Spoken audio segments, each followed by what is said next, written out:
Un 23 de enero de 1998 entrevisté al maestro Rubén Vizcaíno Valencia, mi amigo. En la calle Según y esquina con Avenida Constitución, en lo que fue el antiguo Palacio Municipal. Y nos encontramos en presencia del maestro Rubén Vizcaíno Valencia. El día de hoy, 23 de enero de 1998, me encuentro aquí enfrente de uno de los ilustres ciudadanos baja californianos, el maestro Rubén Vizcaíno Valencia, al que apreciamos mucho, y le queremos decir, maestro Vizcaíno, buenas tardes, porque es la 1 de la tarde. Buenas tardes. Fíjate, maestro Vizcaíno, y permítame que te hable de tú, por esa larga amistad que tenemos en relación a todas las pláticas que hemos, por suerte y afortunadamente, tenido. El día de hoy es muy importante en lo personal para mí, porque quisiera empezar con una serie de grabaciones con el maestro Vizcaíno, con el ciudadano baja californiano, ferozmente mexicano, ferozmente latinoamericano. Y lo digo en una forma muy sincera, porque yo he sentido que a través de la vida, si alguien quiere a México y a Latinoamérica, es el maestro Vizcaíno. Entonces, grabar este tipo de pláticas es muy reconfortante. Yo quisiera iniciar este tipo de grabaciones así, en una forma muy singular, porque el maestro es muy singular. Y recuerdo una anécdota muy especial que en días pasados platicábamos, y salió precisamente de él el siguiente comentario. Déjame platicar algo en relación a Jacobo Zabludovsky. Jacobo Zabludovsky se acaba de retirar después de 27 años de Televisa. Dice, tengo una anécdota muy interesante en relación con Jacobo Zabludovsky. ¿Qué nos puedes platicar al respecto? Bueno, en lo que se refiere a esa ocasión, me viene a la memoria, como te lo decía en otra ocasión, que efectivamente tuve la suerte de conocer a Zabludovsky aquí en Tijuana, y fue con motivo de la inauguración de la carretera transpeninsular. Con ese propósito, supongo yo que Televisa o algo así decidió hacer un acontecimiento muy especial en la ciudad de Tijuana, en el canal 12, que quedaba y queda todavía, no, ya no queda, pero en ese entonces quedaba enfrente del canal 6. Y entonces, en medio de los dos canales se hizo un templete y se hizo un programa mediante el cual una serie de personas de aquí de la ciudad de Tijuana deberían de referirse a la historia, a los acontecimientos más relevantes del pasado peninsular, y desde luego el acontecimiento de la inauguración de la carretera. Estoy hablando de la época del presidente de la República, Echeverría, que fue el que terminó la carretera. La carretera se había construido, se había iniciado en la época del general Rodríguez, pero había quedado semi-terminada y a través de los años había quedado destrozada, imposible de poderse aprovechar. Pero fue casualmente en esta época que el gobierno decidió terminar la carretera y permitir que pudiera transitarse desde Los Ángeles hasta La Paz y hasta Los Cabos, ¿no? Entonces, con ese propósito se invitó a distintas personas, te lo decía, y cada una de ellas tenía que hablar de la geografía, de la economía, de la legislación, de las misiones, de las personalidades, de lo que tú quieras, ¿no? Entonces a mí se me encargó que hablara sobre las misiones. Se nos citó al Seminario de Cultura Mexicana. Del seminario fuimos algunas otras personas, entre ellas el doctor, un médico de aquí de la ciudad, muy amigo mío, que por cierto está muy enfermo ahora, ya tiene 90 años, don Diego Muñoz. Y resulta que por alguna circunstancia le tocó a él en primer lugar hablar y se extendió sobre el tema de las misiones, que era el mío, y entonces cuando llegó mi participación, me dijeron, bueno, ¿y qué nos puede usted hablar sobre? Y entonces Sabludowski se quedó como que el programa se le había borrado. Dice, bueno, ¿y usted de qué nos va a hablar? Y digo, bueno, no sé sobre qué quiere usted que trate. Dice, bueno, pues hablemos sobre la península. Bueno, le dije, en lo que se refiere a la península, pues creo que pues su historia es muy interesante, pero si hemos hablado de las comunicaciones, pues efectivamente el general Rodríguez, etcétera, etcétera, etcétera. Y continué refiriéndome a algunos aspectos históricos de la carretera, pero de pronto una persona que estaba cerca de él le dijo, no, a Vizcaíno dile que te hable sobre las piedras. Y cuando se refirió a eso, Sabludowski volteó a mirarme de una manera muy suspicaz, diciendo, ¿cómo que de las piedras? Pues, ¿qué es eso, no? Entonces me miró así con cierta curiosidad y me dice, ¿a usted le gustan las piedras? Y dije, sí, son un elemento muy hermoso de la naturaleza. ¿Pero qué nos puede usted decir de las piedras? Como diciendo, pues, de las piedras no se puede decir nada, ¿no? Y dije, no crea usted, las piedras representan algo muy importante en la cultura de la humanidad, en la cultura humana, en todos los tiempos, en el presente y en todo tiempo. No solamente las piedras son un material de construcción o parte que pertenece a las montañas, sino que además, bueno, le dije, mire, para que usted tenga una idea de lo que son las piedras, le voy a decir a usted que Dios,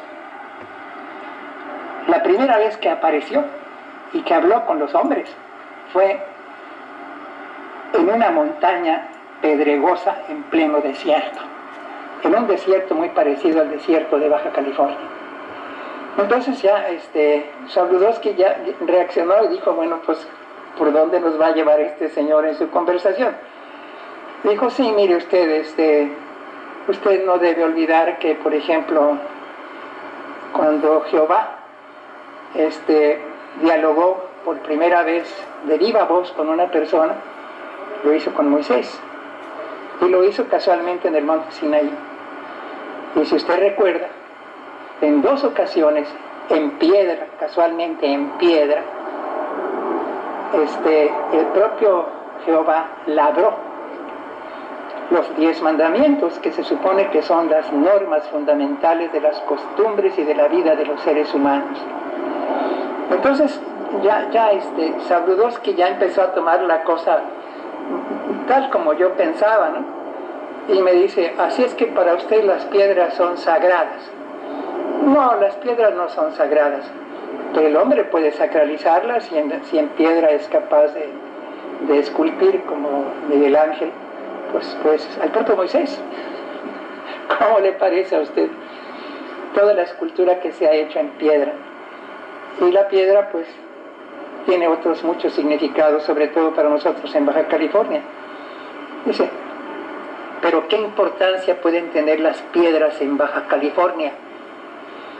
Entonces le dije, bueno, lo que pasa es que, y en ese momento yo me acordé que había escrito algunos poemas sobre las piedras, poemas muy breves, casualmente. Entonces aproveché la circunstancia y le dije, por ejemplo, mire usted, la península es una escultura monumental labrada en piedra por una mano maestra que quiso cincelar con su ternura el melancólico silencio y la desolación flotando en aguas de imposibles sueños. Dice, bueno, dice, es que a usted le gusta la poesía. Sí, señor, le dije, y además conozco la península, la he recorrido varias veces, y yo no sé si usted frente a las piedras puede encontrarles forma. Hay piedras que tienen formas muy hermosas, muy significativas. Por ejemplo, recuerdo en La Rumorosa una piedra gigantesca que tenía cara de Buda. Era una piedra redonda que descansaba muy blandamente sobre la tierra. Y entonces pensé que hay peñas inmensas en las islas del litoral de Baja California que semejan Budas perplejos, oteando el horizonte como en éxtasis, tal como si el paisaje real californiano las hubiera hechizado. Bueno, ¿usted cree realmente que se puede hechizar una piedra? Bueno, le dije, mire usted, la piedra a piedra, molécula a molécula, átomo a átomo, palabra a palabra, lágrima a lágrima, poder rescatar a golpes de alma y reconstruir en mi ser esta California solar, esta California terrestre, y poder labrarla, etc. Y continué refiriéndome a ese poema, y me dijo, bueno, usted pretende también rescatar la California. Bueno, no solamente eso, sino también habría que comprenderla.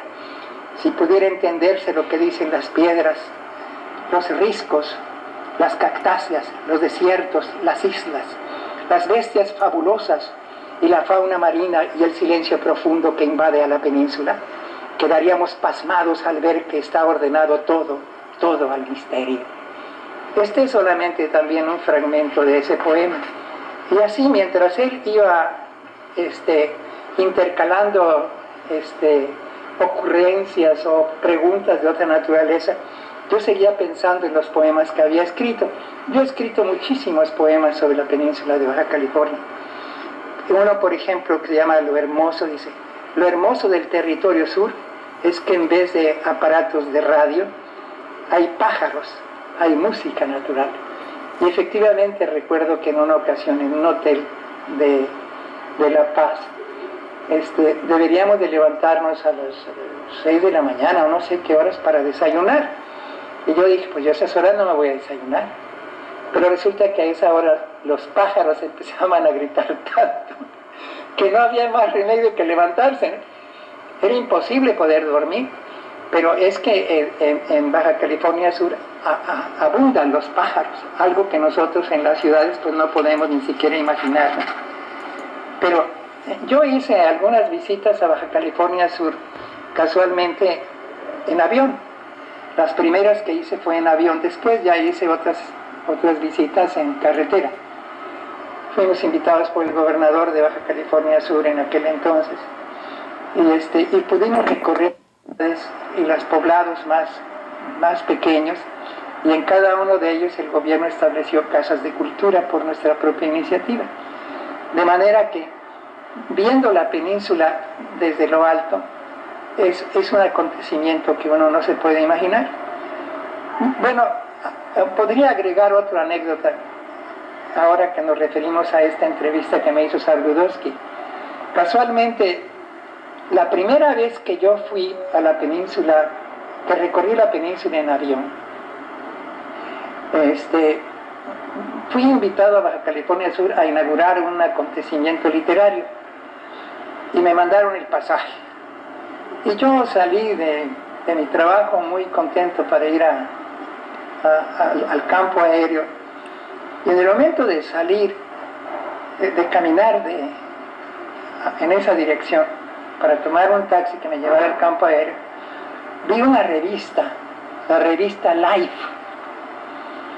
En esa revista aparecía en primera plana una foto tomada desde un Sputnik ruso de la península. Se veía impresionante en la carátula de la revista a todo color de qué manera la península se extendía en el océano y parte de ella, sobre todo en el sur, estaba rodeada de nubes. Eso me impresionó muchísimo. Y en la medida en que yo tomé el avión y llevaba yo una libretita, iba anotando todas las cosas que se me ocurrían mientras viajaba recorriendo la península. Yo veía desde el avión la península, como abajo de nosotros se extendía en el océano. Y no solamente fue impresionante, no era la primera vez que yo viajaba en avión, pero era la primera vez que yo recorría un paisaje que había sido una de las primeras fotos que habían sido tomadas desde un Sputnik.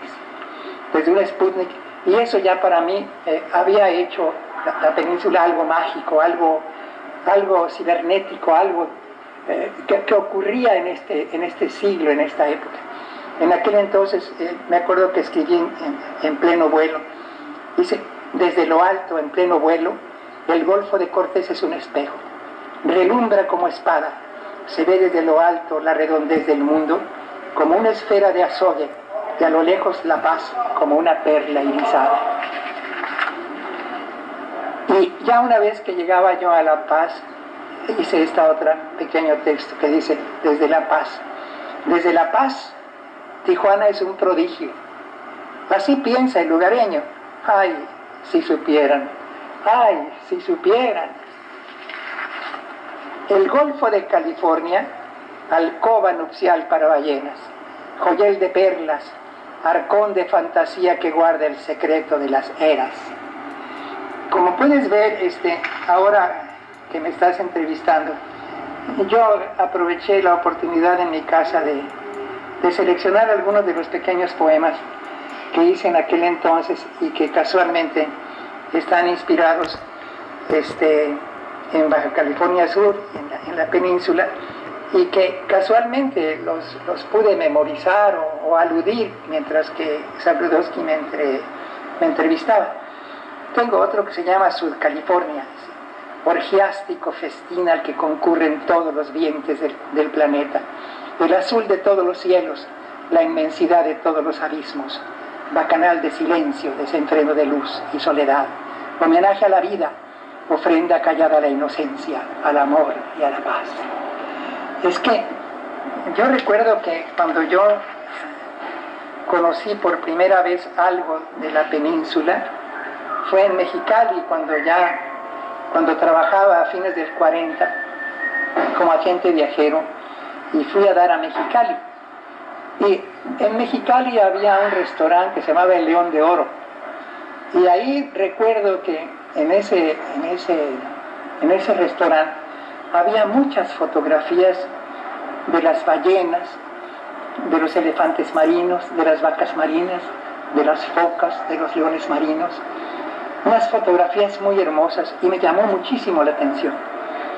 Para la gente que ha vivido o que ha nacido en Baja California, y sobre todo de Ensenada hacia el sur, que son gente marinera, gente marina, gente que está en contacto con el mar, hablar de ballenas es algo que no tiene la mayor importancia, porque cada año las están viendo cómo vienen desde el Polo Norte y cruzan frente a las costas de Baja California. Pero para quienes hemos vivido lejos del mar y no siempre hemos tenido oportunidad de acercarnos al Océano Pacífico, pues mucho menos podemos imaginar qué cosa es una ballena. Pero para cualquier persona que no sea, que no tenga relación con los litorales o la costa, las ballenas son animales fabulosos, ¿no? Entonces, como pueden ustedes imaginar, pensar que la península está rodeada de mantarrayas y de toda esta clase de animales extraordinarios, pues lo hace a uno reflexionar mucho sobre su belleza.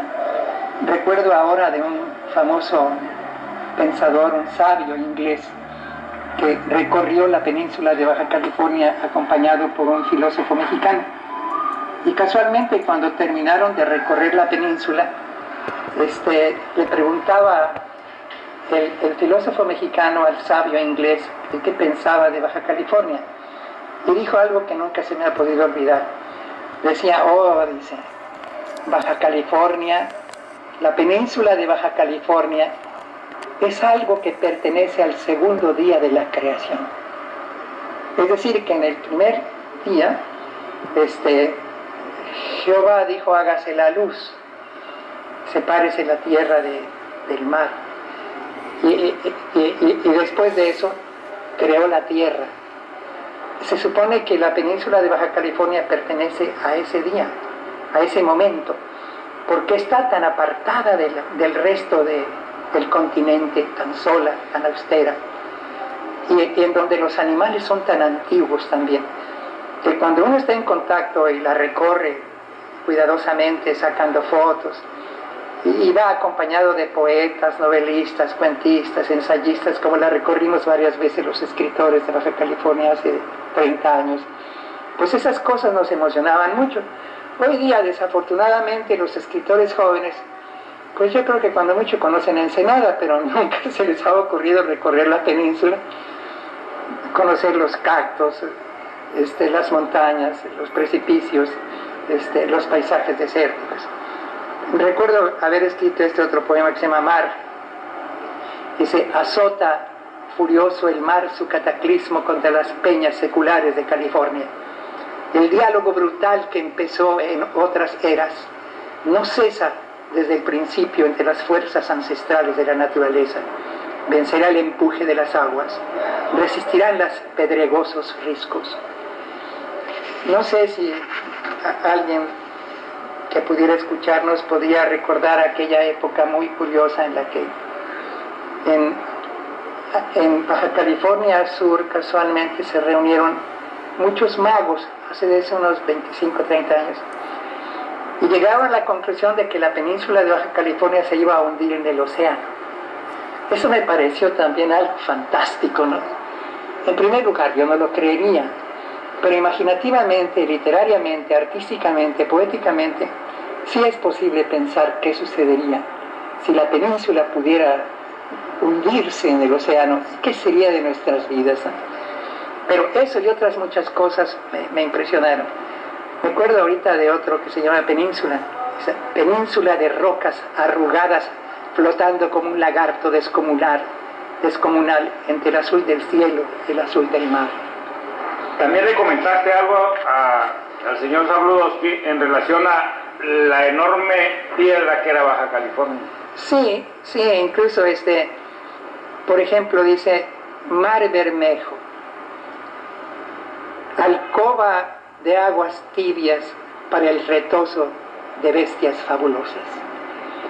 La península de Baja California es, efectivamente, cuando uno la ve desde un viaje aéreo, parece un animal, una ballena disecada flotando en el mar, un pedazo de piedra gigantesco, ¿no?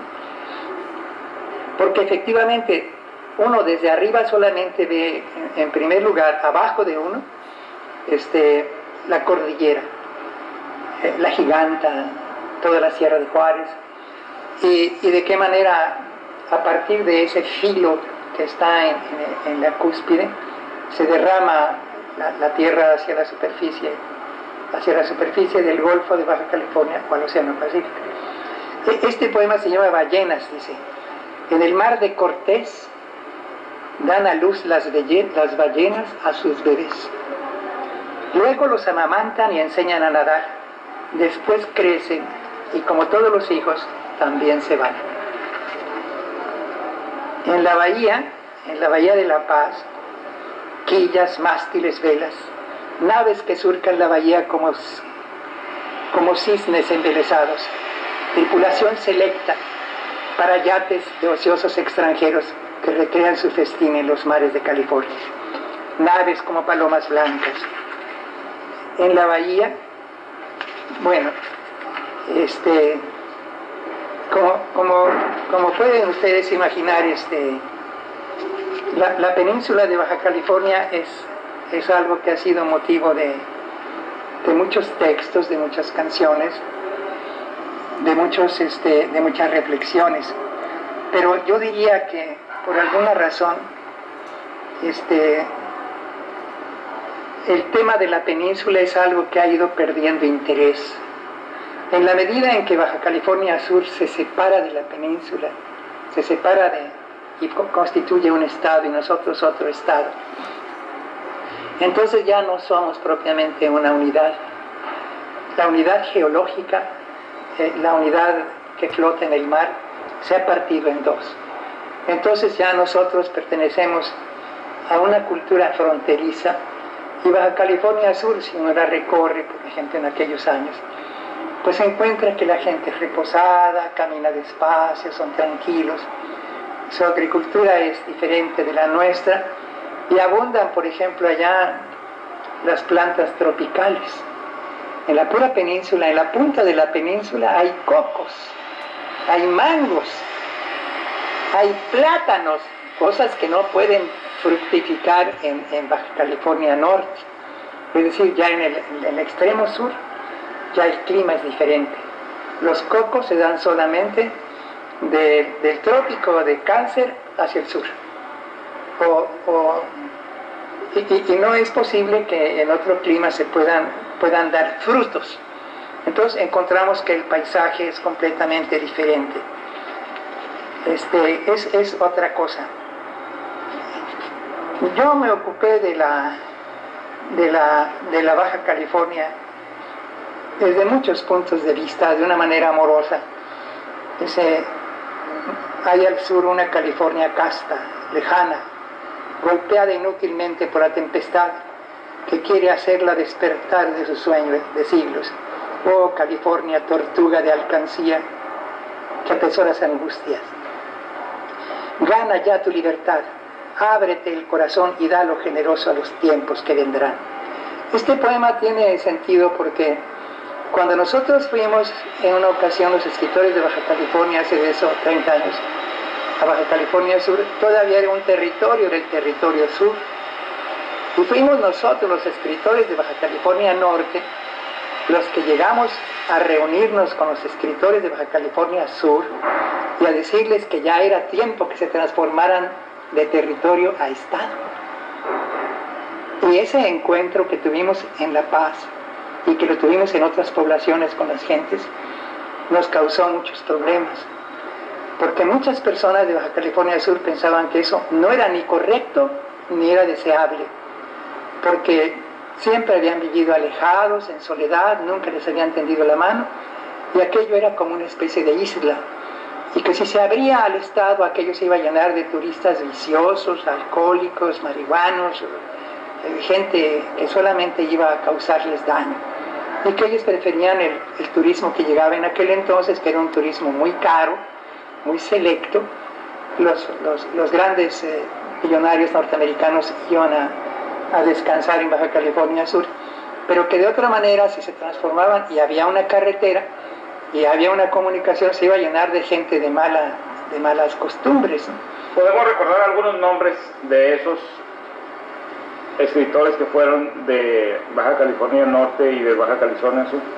Bueno, entonces había un senador de Baja California Sur, un amigo mío, que era un animador de esta actividad.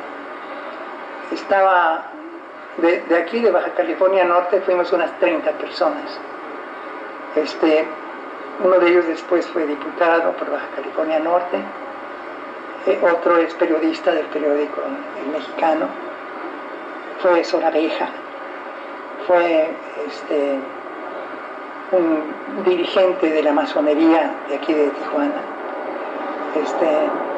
y fueron poetas y escritores venidos de Mexicali, de Ensenada, de Tecate y de Tijuana, porque nosotros ya habíamos formado una asociación de escritores de Baja California, pero casualmente cuando llegamos allá nos reunimos con los escritores de allá y ahí mismo, en ese acontecimiento, fundamos la Asociación de Escritores de la Península de Baja California. Los poetas más conocidos en aquel entonces, muchos de ellos ya murieron, y otros también de Baja California Norte que ya murieron, los constituimos en una asociación peninsular. Casualmente a mí me designaron como presidente de esa institución. Tuvimos pocas ocasiones de estar en contacto, pero siempre lo hicimos de una manera muy cariñosa. Entre todo eso interviene, por ejemplo, don Pablo L. Martínez, que era nativo de Baja California Sur, había sido profesor de Braulio Maldonado cuando Braulio era un niño, y al mismo tiempo el autor del libro Historia de Baja California, que en ese entonces era el libro más importante que se había escrito sobre Baja California, y él estaba allá casualmente en Baja California Sur. Y don Pablo se opuso a que fuéramos se opuso a que pudiera transformarse Baja California Sur